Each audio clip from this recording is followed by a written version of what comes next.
Please, ladies and gentlemen, join me as I make welcome Favour Ohanekwu, as he's going to be talking on the role of user experience in Web3 adoption. Please, a round of applause as he comes on stage. Keep prayerful. Thank you. Hi everyone. Good morning. Yes, my name is Favour Ohanekwu. My surname is a bit of a handful. So today I'll be speaking on the role of user experience in Web3 adoption. So imagine a world where you own total control of your data, right? And you have your trust in not just large organizations like Google and Apple, but you have trust in the technology itself. I believe that this is the promise of Web3, and as promising as this is, have you ever asked yourself, why exactly has everyone not jumped on this? So I will be speaking from an outsider's point of view, a newbie's perspective to Web3. Why exactly are people not jumping on Web3? What exactly is the role of user experience in the widespread adoption of Web3? So as I said earlier on, my name is Favour Ohanekwu. I'm a software engineer at Super Tokens. Super Tokens is an open source user authentication platform. You can reach me via my social media handles. All right, everybody knows of this. The internet started with Web 1, right? And we know Web 1 was more like a read-only interface. It was more presentational in nature. So what used to happen then was, people just used to view data, they could not really interact. And then Web 2 came into the picture. So for Web 2, what happened was we saw a huge boost in user experience, right? So internet transcended from just read only to read, interact, and write, right? So if you think about it, you would see that the adoption of Web 2 was more like a no-brainer. And why was this a no-brainer? Because there was a boost in user experience. So, people saw that, instead of just reading plain text, I could interact. User experience in general was much better. So adoption was very easy.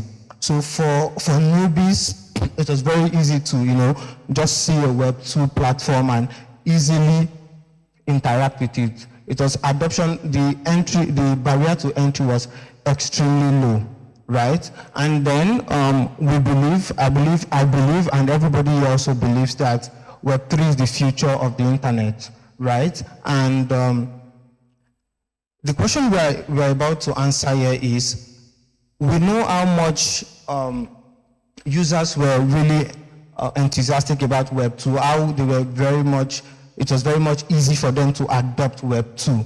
Now, the question is, do we have that same level of adoption in Web 3? In my opinion, not yet. And why? I believe that there are several factors that drive adoption, right? And for this particular use case, I believe that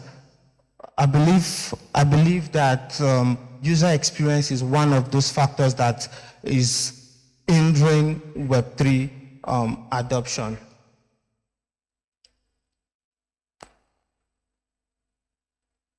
So, before we fix a problem, the first step is actually identifying or accepting that problem exists. So, the question is, I will ask somebody in the audience now, do you think that there's a problem, do you think that user experience is a problem right now in this space? Does anyone want to answer? Yeah. Let's just very briefly. Do you really think that user experience has hampered adoption? Yeah, I do think so. I do think so very much. And in fact, I will give an example, because I was having a discussion with a colleague this morning at the premises, and they were talking about the fact that, say for example, if airdrops were not a thing, if crypto were not a thing, if people were not financially motivated to hunt for crypto, to hunt for airdrops, why people bother about it? And of course, it's not the only application of Web3. or blockchain technology. It's just one out of many. And it's the most widely known one. Because of why? Because it's pecuniarily rewarding. That's why.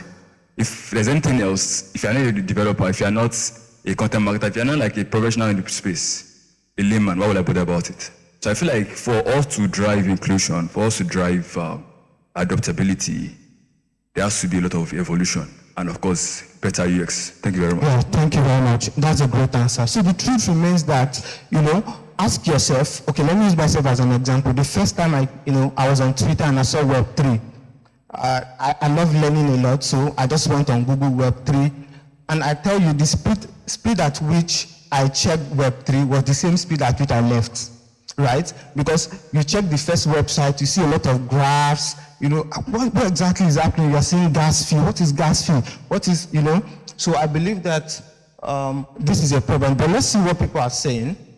Right, so this is a tweet from last year. Someone said, how easy it is for my non-technical parents to book a cab on Uber, but for any crypto wallet app, my parents would hardly be able to register themselves on it.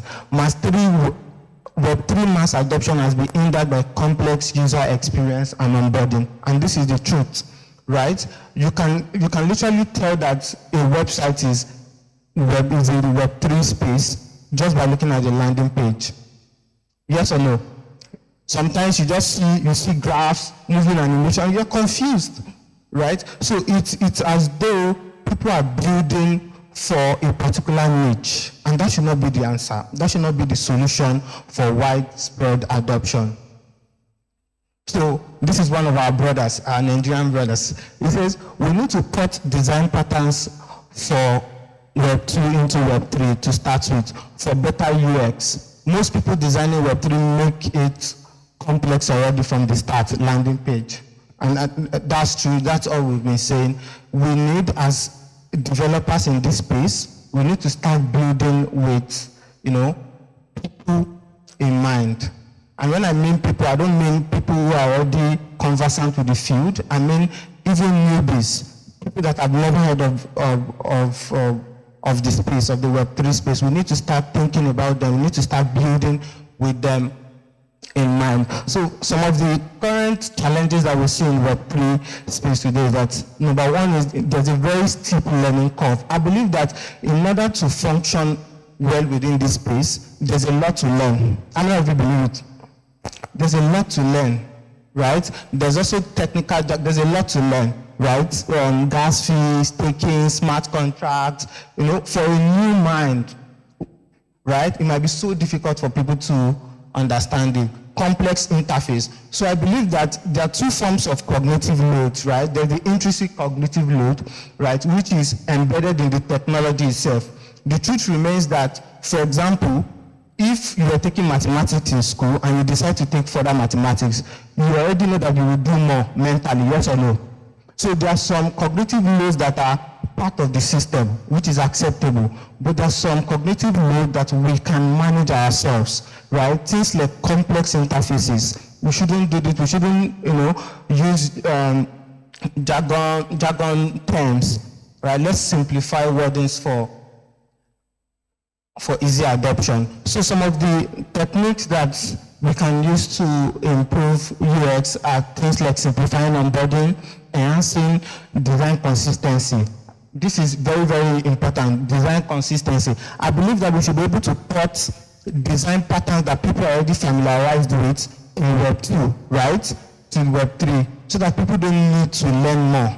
People don't need to learn too much in order to understand the space. Are you with me? I don't know if you agree with what I'm saying. Good. So, for example, simplifying onboarding, guided tutorials, social logins. As I said, we need to start putting things that people already know in Web2 to Web3 in order to improve adoption.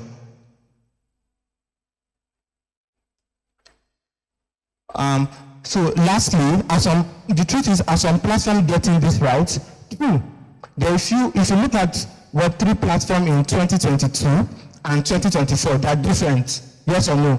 Actually, people have started building with naive people in mind. And I believe that that is a step in the right direction for us.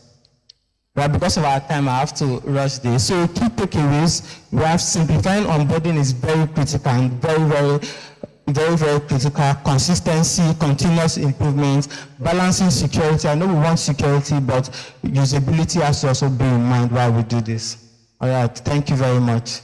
That's my Please, a round of applause. A round of applause. But before you leave, questions. Okay, sure. Please take questions. Does anybody have any question? Yeah. Question.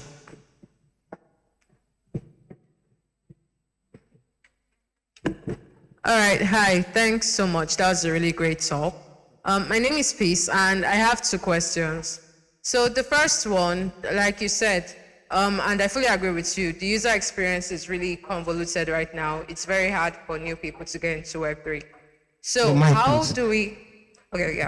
do we encourage more designers to adopt the practice of creating, let's say, easier workflows that people can use to onboard? Yes, for sure. So one step is, speaking about it. I think people need to speak more about it.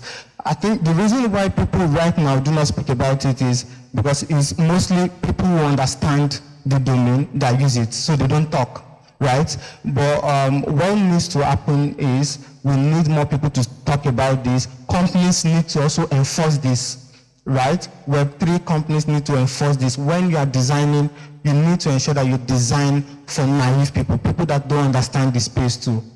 Yeah. All right, thanks. And for my second question, there are for sure a lot of UX and even product designers that are definitely tilting towards more simple, let's say, programs and apps that people can use. But in cases where they work with teams that do not prioritize this, how do you encourage, or how can they, let's say, phrase or be able to talk to their teams about it and encourage them to use, let's say, simpler processes? Correct. So I think this happens everywhere.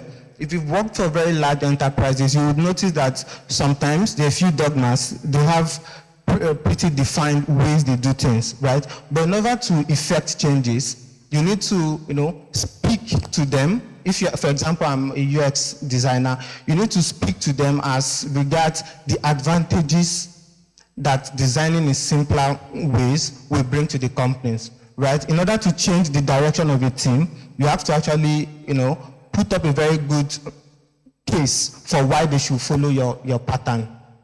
Do you get what I mean? So I believe that on the part of the designer, you need to be able to convince enterprises, convince your team as to why they should do this. If they don't see benefits for doing it, they would not adopt it. Do you get what I mean? Thank you. Yeah. Thank you very much. Please, a round of applause.